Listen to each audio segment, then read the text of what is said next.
Changing sentence মানে একটা সেন্টেন্সকে পরিবর্তন করতে হয়। আমরা ইতিপূর্বে হচ্ছে অ্যাক্টিভ প্যাসিভ করলাম, তারপরে হচ্ছে ইন্টারোগেটিভ করলাম, এক্সক্লেমেটরি করলাম, অ্যাসার্টিভ করলাম না? এই সমস্ত প্রকার চেঞ্জিং সেন্টেন্সের মূলনীতি আছে। মূলনীতিটা বলি, একটা সেন্টেন্সকে দুই ভাবে চেঞ্জ করা যায়। কয় ভাবে? দুই ভাবে। হ্যাঁ, আমি একটা সেন্টেন্স লিখতেছি, দেখেন। কারণ বললাম হি ইজ পোর, এই সেন্টেন্সটাকে আমরা দুই ভাবে চেঞ্জ করে দেখাই। একটাকে বললাম হচ্ছে হি ইজ নট পোর, নেগেটিভ হয়ে গেল না? জি স্যার।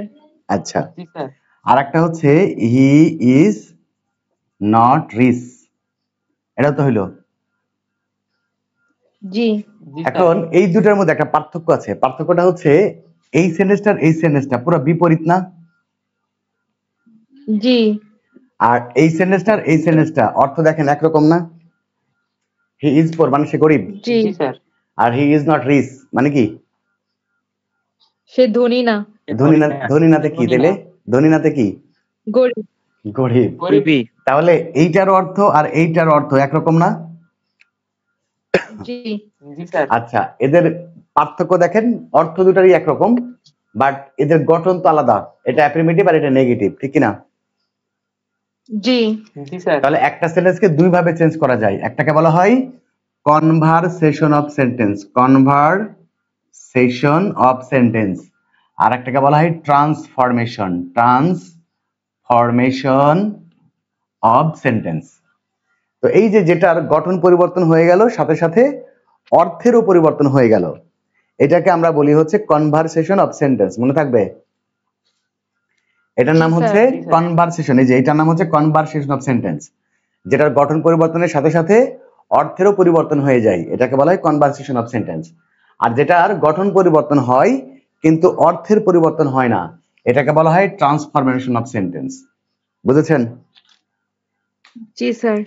তাহলে আপনাদের পরীক্ষার জন্য যে চেঞ্জিং সেন্টেন্সটা আসে সেইটা মূলত ট্রান্সফরমেশন অফ সেন্টেন্স, এইটা আপনার পরীক্ষার জন্য। আর এইটা পরীক্ষার জন্য না, এইটা এমনি আমরা নরমালি আমরা যখন কোনো সেন্টেন্স বলি লিখি সেগুলোর ক্ষেত্রে, ঠিক আছে? জি স্যার। এটা শুধুমাত্র যে অ্যাফার্মেটিভ নেগেটিভের ক্ষেত্রে তা নয়, আপনার যত প্রকারের চেঞ্জিং সেন্টেন্স পরীক্ষায় আসে, ওই যে voice, assertive, exclamatory, interrogative, simple, complex, compound, সবগুলোর ক্ষেত্রে একই নিয়ম। গঠনটা চেঞ্জ হয়ে যাবে, অ্যাক্টিভ থেকে প্যাসিভ হয়ে যাবে কিন্তু অর্থটা আগের মতোই থাকবে, অ্যাসার্টিভ থেকে এক্সক্লেমেটরি হয়ে যাবে কিন্তু অর্থটা আগের মতোই থাকবে। জি স্যার, ক্লিয়ার। ওকে, তাহলে আমরা এখন অ্যাফার্মেটিভ থেকে নেগেটিভ করব, কিন্তু আমাদের মাথার মধ্যে কি থাকবে?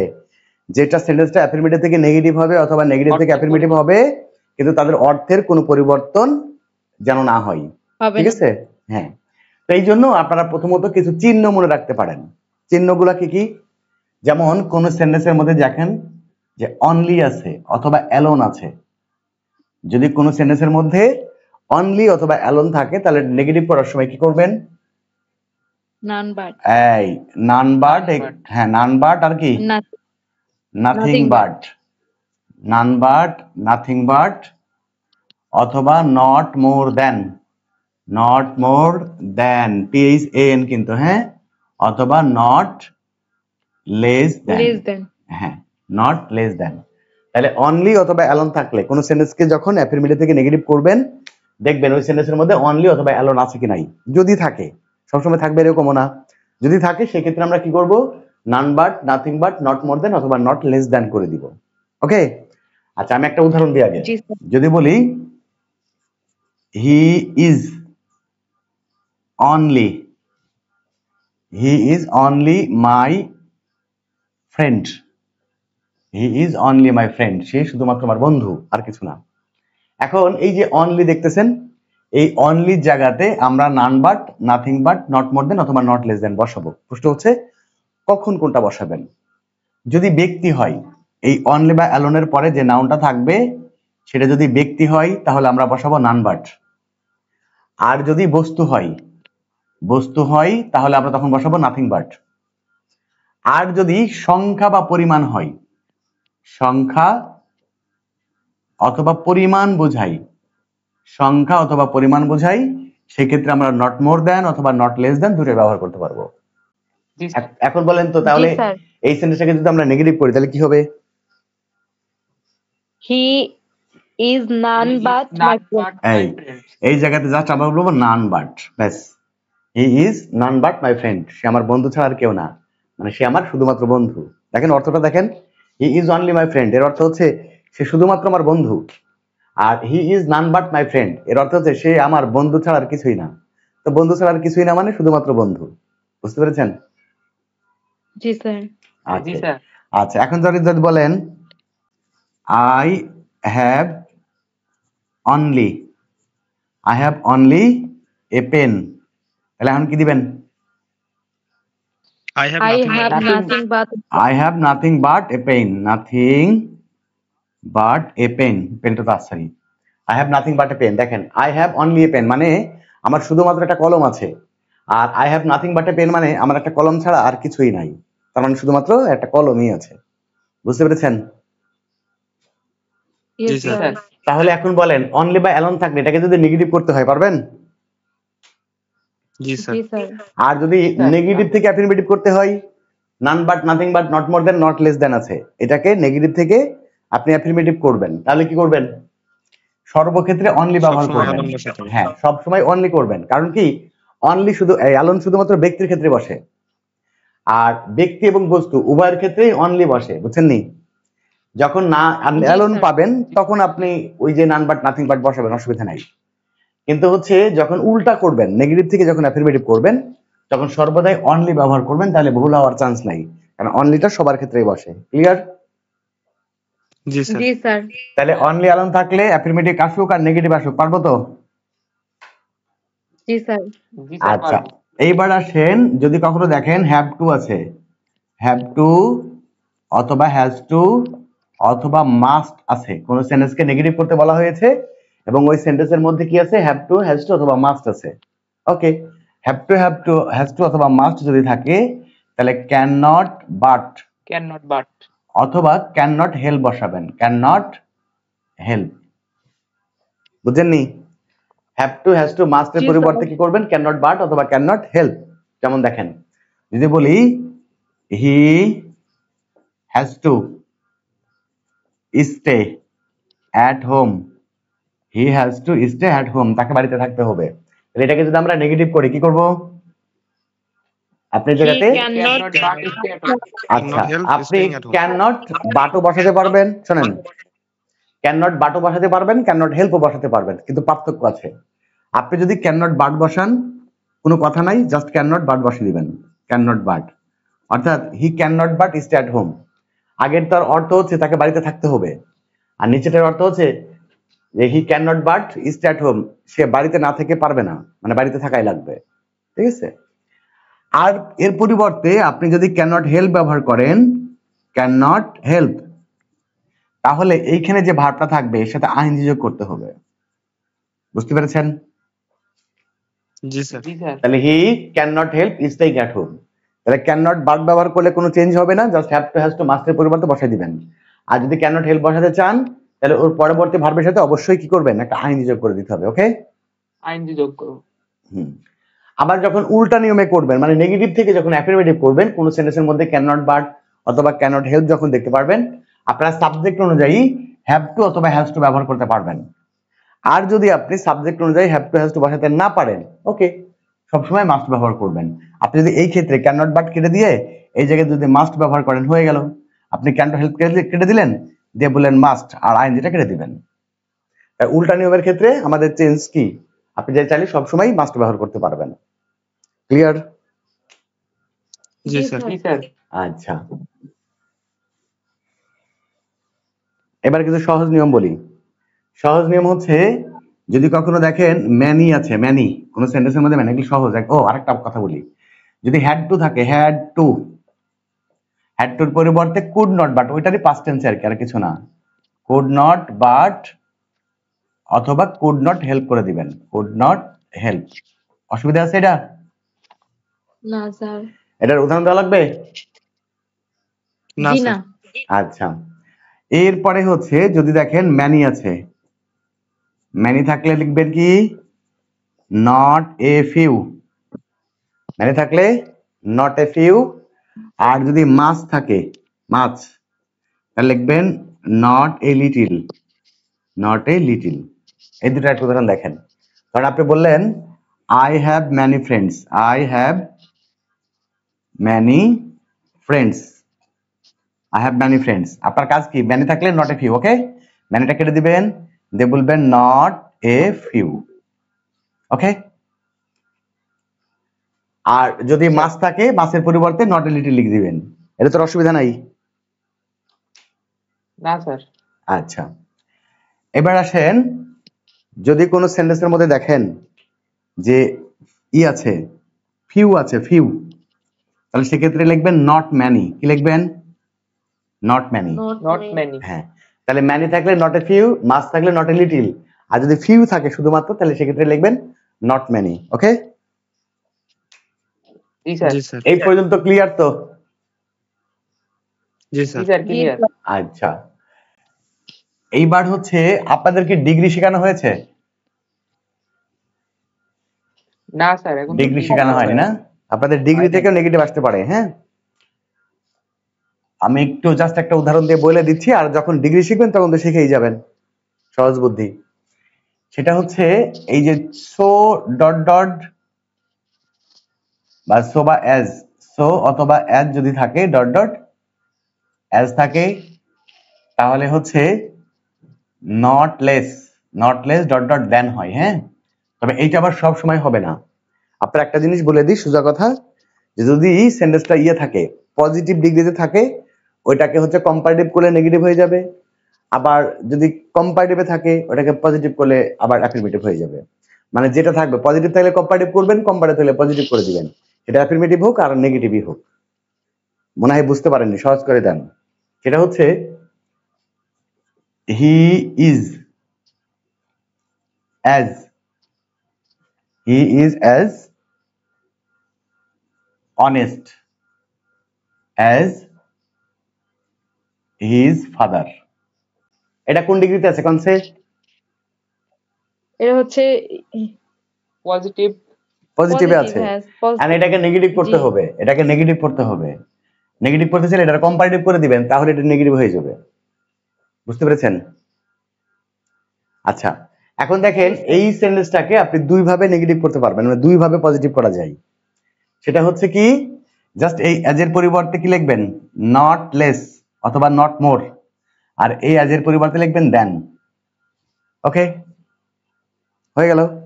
জি স্যার। আচ্ছা, এটাকে আবার আরেক ভাবে করা যায়, সেটা হচ্ছে দ্বিতীয় সাবজেক্ট আগে লিখতে হয়। His father, his father is not more honest than he, এভাবেও লেখা যাবে। বুঝতে পেরেছেন? মানে এই অ্যাজ এর পরিবর্তে নট লেস আর ওই অ্যাজ এর পরিবর্তে দেন, এভাবে লিখতে পারবেন। আবার যদি আপনি চান তাহলে দ্বিতীয় সাবজেক্টের নিয়মটা করতে পারবেন। দ্বিতীয় সাবজেক্ট আগে লিখবেন, তারপর ভার্বটা নেবেন, নট না থাকলে নট নেবেন, আর নট থাকলে নট বাদ যায়, নিয়মটা এরকম। তারপরে কম্পারেটিভ ডিগ্রি, তারপর দেন, তারপরে প্রথম সাবজেক্ট। বাট একটা ক্ষেত্রে আছে যে ক্ষেত্রে আপনি এই নিয়মটা ব্যবহার করতে পারবেন না। সেটা হচ্ছে, আপনারা নিশ্চয়ই জানেন যে ডিগ্রি দুই রকম হয়। একটা হচ্ছে ওই অ্যাডজেক্টিভের সাথে ইআর বা ইএসটি যোগ করলে পজিটিভ, কম্পারেটিভ বা সুপারলেটিভ হয়, ঠিক কিনা? জি স্যার। আর আরেকটা হচ্ছে মোর বা মোস্ট যোগ করলে হয়, তাই না? তো যে সকল অ্যাডজেক্টিভের সাথে মানে মোর বা মোস্ট যোগ করলে কম্পারেটিভ বা সুপারলেটিভ করা হয়, সেই ক্ষেত্রে কেবল এই নিয়মটা ব্যবহার করা যাবে, এই যে নট লেসের নিয়ম। বাট যখন ওইটার সাথে ইয়ের বা ইএসটি যোগ করে পজিটিভ বা কম্পারেটিভ বা সুপারলেটিভ করতে হবে, সেক্ষেত্রে কিন্তু এই নিয়মটা ব্যবহার করা যাবে না। এরকম একটা উদাহরণ দিয়ে বুঝতে পারবেন। দেখেন, যদি বলি he is poor, sorry, he is as poor as his father. এখন এইটা কিন্তু করতে পারবেন না এরকম যে not less poor than his father, হবে না, কারণ এটার সাথে ইয়ার যোগ করে কম্পারেটিভ করতে হয়, ঠিক কিনা? জি স্যার। তাহলে এটাকে এই নিয়মে করা যাবে না। এটাকে তখন কি নিয়মে করবেন? এখন ওই যে সেই উল্টা নিয়মে, প্রথমে দ্বিতীয় অংশের সাবজেক্ট এই যে এইভাবে, অর্থাৎ হিজ ফাদার, তারপরে হচ্ছে ইজ নট, not, তারপরে হচ্ছে পোরার, পোরার দেন, তারপরে যে প্রথম সাবজেক্ট হি, এইভাবে করতে হবে। তাহলে একটা জিনিস মনে রাখবেন, যেটার সাথে এই মোর আর মোস্ট যোগ হয়, মোর আর মোস্ট যোগ হয়, তার সাথে আপনি এই ক্ষেত্রে নট লেস ডট ডট দেন ব্যবহার করতে পারবেন। কিন্তু যার সাথে ইয়ার অথবা ইএসটি যোগ হয় সেক্ষেত্রে কিন্তু আর এটা যোগ করা যাবে না, সেক্ষেত্রে ঠিকই আপনাকে এই নিয়মটা ফলো করতে হবে। বুঝতে পেরেছেন নি? জি স্যার। আচ্ছা, আর কিছু কমন শব্দ আছে না, কিছু কমন কথা দেখেন, সেটা কি? সেটা হচ্ছে যদি দেখেন বোথ ডট ডট এন্ড আছে, তাহলে এটাকে নেগেটিভ করার সময় কি করবেন? Not only dot dot but also. But also, হ্যাঁ, একটা গোপন কথা শুনে নেন, যদি কখনো এই বোথ না থাকে তাও ওই not only dot dot but also নিয়মই হবে। একটা উদাহরণ দেখেন, he is both a teacher, he is both a teacher and a guardian. তাহলে আমরা এটাকে যদি নেগেটিভ করি তাহলে কি করব? এখানে আমরা কি বলবো? নট অনলি আর এই জায়গাতে বাট But অলসো। also. এটা তো আমরা বুঝছি, কিন্তু যদি কখনো এই জায়গাতে বোথ নাও থাকে, শুধুমাত্র এন্ড থাকে, তাও এন্ড এর আগের শব্দের আগে নট অনলি ব্যবহার করবেন আর এন্ড এর জায়গায় বাট অলসো ব্যবহার করবেন। ঠিক আছে? জি। আর নেগেটিভ থেকে যখন অ্যাফার্মেটিভ করবেন, নট অনলির জায়গায় বোথ বসাবেন, বাট অলসোর জায়গায় এন্ড বসাবেন। ঠিক আছে? এগুলো সহজ, এগুলো পারবেন। এবার হচ্ছে যদি আইদার ডট ডট অর থাকে, আইদার ডট ডট অর থাকে, তাহলে এর পরিবর্তে লিখবেন নেইদার ডট ডট নর। পারবেন না? জি স্যার। জি স্যার আচ্ছা, পারবো। এইবার এই নিয়মটা একটু মনে রাখেন, সে টু ডট ডট টু এটা থাকলে সো ডট ডট দ্যাট হবে। হ্যাঁ, এটা হচ্ছে আপনাদের তো এখনো সিম্পল কমপ্লেক্স কম্পাউন্ড করানো হয় নাই, তাই না? তো এইটা হচ্ছে না, স্যার। সিম্পল সেন্টেন্সে ব্যবহার হয়। কোন সেন্টেন্সে? Simple sentence. Simple sentence. আর Simple এইটা ব্যবহার হয় কমপ্লেক্স সেন্টেন্সে, মানে যখন টু ডট ডট টু থাকবে ওটাকে সিম্পল থেকে কমপ্লেক্স করে দিলে নেগেটিভ হয়ে যায়। ব্যাপারটা আমি শিখাই দিই, দেখেন কিরকম। ধরেন বললাম he is too lazy, he is too lazy to get up early in the morning, early in the morning. খেয়াল করেন, তাহলে টু পেয়েছেন তো, টু ডট ডট টু পেয়েছেন না? জি স্যার। এখনই শিখে নেন, তাহলে ওই সিম্পল কমপ্লেক্স কম্পাউন্ড করার ক্ষেত্রে সহজ হয়ে যাবে। এই টু এর জায়গায় ব্যবহার করবেন সো, আর এই টু এর জায়গায় ব্যবহার করবেন দ্যাট। এটুকু তো বুঝছেন? জি স্যার। কিন্তু এখানেই শেষ না, এই সাবজেক্টটাকে কান ধরে আবার নিয়ে যেতে হবে। এরপর আর একটা কাজ আছে, সেটা হচ্ছে এই সাবজেক্টের পরে একটা ক্যান নট অথবা কুড নট, এই দুটার মধ্যে একটা নিতে হবে। যদি দেখেন এটা প্রেজেন্ট টেন্সে আছে তাহলে এখানে ক্যান নট হবে, আর যদি পাস্ট টেন্সে থাকে তাহলে কুড নট হবে। এখন কোনটা হবে? Cannot. Can not. তাহলে পুরোটা হচ্ছে আপনার এই টু ডট ডট টু নিয়মে নেগেটিভ করতে গেলে he is so lazy that he can not get up early in the morning. নিয়ম হচ্ছে টু এর জায়গায় সো বসাবেন, টু এর জায়গায় দ্যাট বসাবেন, এরপরে সাবজেক্টটা নেবেন, এরপরে এটা ক্যান নট বা কুড নট নেবেন, তারপরে বাকি যা থাকবে সব নিয়ে নেবেন। ঠিক আছে? জি স্যার। আর যখন উল্টা নিয়মে করবেন, মানে নেগেটিভ থেকে অ্যাফার্মেটিভ করবেন, তাহলে এটা আবার সিম্পল করে দিবেন। এটা কিন্তু এখন কমপ্লেক্স হয়ে গেছে। হ্যাঁ, এখন কি করবেন? এই সো এর জায়গায় আবার টু আর নট পর্যন্ত কাটা দিবেন, দ্যাট থেকে শুরু করে নট পর্যন্ত কাটা দিয়ে টু দিয়ে দিবেন, তাহলে আবার সিম্পল হয়ে যাবে, অ্যাফার্মেটিভ হয়ে যাবে। বুঝতে পেরেছেন কিনা? জি স্যার বুঝছি। আচ্ছা, আর একটা নিয়ম শিখেন, তারপরে আমরা আর আসল নিয়মে যাব। সেটা হচ্ছে যদি কখনো দেখেন অ্যাজ সুন অ্যাজ আছে, অ্যাজ সুন অ্যাজ থাকলে নো সুনার হ্যাড হয়, নো সুনার হ্যাড হয়, তারপরে হচ্ছে দেন হয়। এই নিয়মটা একটু ভালো করে মনে রাখেন, এটা পরীক্ষায় আসে আর ম্যাক্সিমাম স্টুডেন্ট এটা ভুল করে। দেখেন as soon as he came, as soon as he came here তারপরে দি ট্রেন লেফট। এটা একটু বুঝেন। তাহলে অ্যাজ সুন অ্যাজ এর পরিবর্তে আমরা কি লিখবো? No sooner had. Okay, no sooner had. আর আরেকটা কথা মনে রাখবেন, অ্যাজ সুন অ্যাজ এর ক্ষেত্রে এই ভার্বটা থাকে পাস্ট ফর্মে। কি ফর্ম? কোন ফর্মে থাকে? পাস্ট ফর্মে। Past form. কিন্তু যখন নো সুনার হ্যাড ব্যবহার করবেন তখন এই ভার্বটা মানে 3 নাম্বার ফর্ম হয়ে যাবে, পাস্ট পার্টিসিপল ফর্ম হয়ে যাবে। অর্থাৎ তখন নো সুনার হ্যাড হি কাম হয়ে যাবে, কাম হিয়ার। আর এখানে এই কমার জায়গাতে লিখবেন দেন, এরপরে যা থাকবে সব বসাই দিবেন। The train left. বুঝতে পেরেছেন? জি স্যার। জি স্যার। তো অনেক সময় হয় কি, কিছু কিছু ভার্ব আছে যার পাস্ট ফর্ম এবং পাস্ট পার্টিসিপল ফর্ম একই রকম হয়। তো সেই ক্ষেত্রে চোখ বন্ধ করে সবাই বসায় দেয় এটা। হ্যাঁ, তো চোখ বন্ধ করে বসাবেন না। যদি দেখেন যে পাস্ট ফর্ম এবং পাস্ট পার্টিসিপল ফর্ম আলাদা হয় এই ভার্বের, সেক্ষেত্রে অবশ্যই এখানে যেন ভার্বে 3 নাম্বার ফর্ম ব্যবহার করবেন, মানে পাস্ট পার্টিসিপল ফর্ম ব্যবহার করবেন। ঠিক আছে? জি স্যার। আচ্ছা, এখন প্রশ্ন হচ্ছে যে এইগুলা হচ্ছে চিহ্ন থাকলে আমরা এটার অ্যাফারমেটিভ নেগেটিভ করতে পারবো নাকি? জি স্যার। জি স্যার। এইগুলা যদি না থাকে তাহলে আমরা কি করব? এইটা হচ্ছে একটা প্রশ্ন এখনকার। এগুলা তো সহজ, এগুলা তো পারি। এইগুলা যখন কোনো সেন্টেন্সের মধ্যে থাকবে না তখন একটা নোট মনে রাখবেন, সেটা হচ্ছে ওই সেন্টেন্সের মধ্যে একটা নট যোগ করবেন। নিশ্চয় নটগুলা ওই যে সাহায্যকারী ভার্বের পরেই বসে, ঠিক কিনা? জি স্যার। যদি এইগুলো কোনো সেন্টেন্সের মধ্যে না থাকে বা এর বাইরে যদি হয়, তাহলে ওই সেন্টেন্সের মধ্যে যদি কোনো সাহায্যকারী ভার্ব থাকে তাহলে সেই সাহায্যকারী ভার্বের পর একটা নট যোগ করবেন। নট যোগ করে ওই সেন্টেন্সের মধ্যে যেখানে যেয়ে আরেকটা অ্যাডজেক্টিভ পাবেন সেই অ্যাডজেক্টিভকে বিপরীত করে দিতে হবে। মানে একটা সহজ কথা যদি বলি, নট থাকলে নট বাদ যাবে, মানে নেগেটিভ থেকে অ্যাফার্মেটিভ পড়ার সময়, এবং ওই সেন্টেন্সের মধ্যে কোনো না কোনো একটা জিনিস বিপরীত হবে। আবার যদি নট না থাকে এবং ওই সেন্টেন্সটাকে যদি নেগেটিভ করতে হয় তাহলে অবশ্যই একটা নট যোগ করতে হবে এবং ওই সেন্টেন্সের মধ্যে কোনো না কোনো একটা জিনিসকে বিপরীত করতে হবে। এই নোটটা মনে রাখবেন।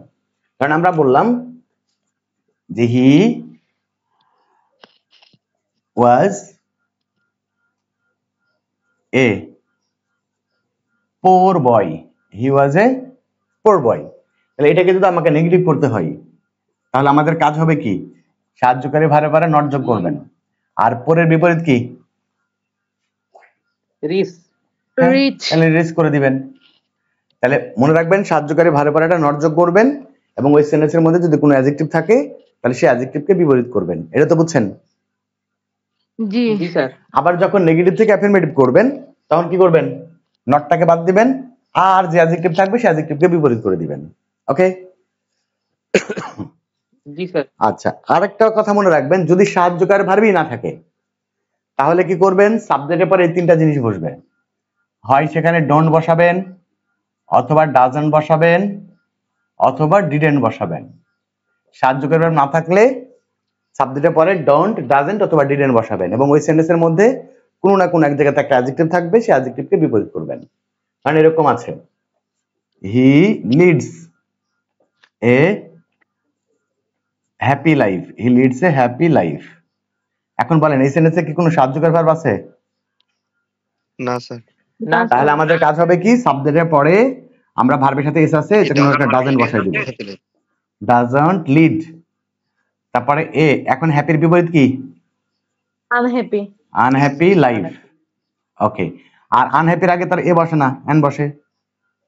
জি স্যার। ওকে, তাহলে মনে রাখবেন কি, কোনো সাহায্যকারী ভার্ব থাকলে ওই সাহায্যকারী ভার্বের পর একটা নট যোগ করবেন এবং ওই সেন্টেন্সের মধ্যে যে অ্যাডজেক্টিভ থাকবে সেই অ্যাডজেক্টিভকে বিপরীত করবেন। আর যদি সাহায্যকারী ভার্ব না থাকে তাহলে সাবজেক্টের পরে ডন্ট, ডাজন্ট অথবা ডিডন্ট বসাবেন এবং পরবর্তী যেখানে অ্যাডজেক্টিভ আছে সেই অ্যাডজেক্টিভকে বিপরীত করবেন। ওকে?